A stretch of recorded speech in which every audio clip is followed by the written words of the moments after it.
sa Manghan Hot Spring. So ito po guys, tignan nyo yung ano ng Manghan Hot Spring. Ito po yung ano nila. Oh. Sa loob. So ito po ganito po ang pupuntahan namin sa loob. So tignan nyo po yung view niya. Nandito po kami sa bundok talaga. Ayan. Ito po siya dahil na-build po siya ng 2002. 2002 lang po lang siya nagawa pala itong Manghan na to. So ayan po. Saan kayo punta? Doon man tayo. Oh. So, eto po guys, ang mga kasama ko. Hi kayo dyan. Hi. Hi. Hi. Ito po mga kasama ko. Dito po kami sa... So, tignan nyo guys, oh, bundok na bundok talaga siya. Napaligutan ng bundok. So, yun po.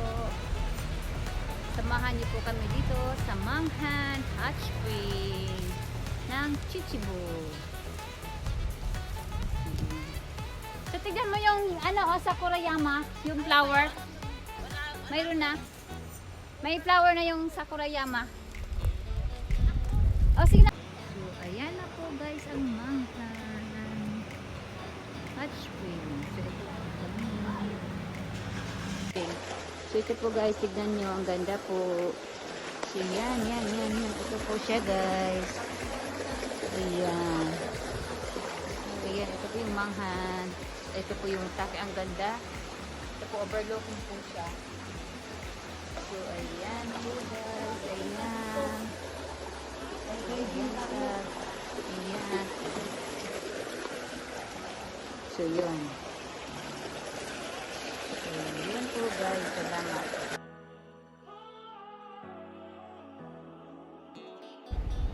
So yung mga kasama ko andun sa loob pa, nagbabad sila ako ito sa ano ng ating katawan. Dito po tayo. So gusto natin magpaparelax ng ating katawan.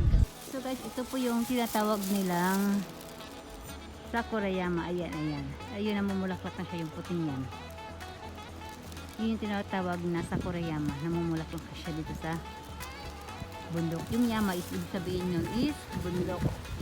Kaya siya tinatawag na Sakurayama. Yung labas na ang ganda.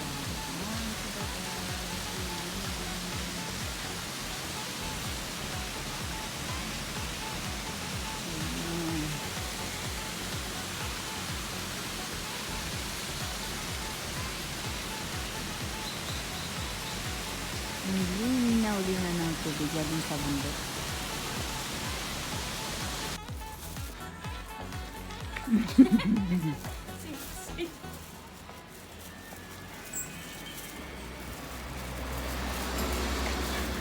Ito na po guys ang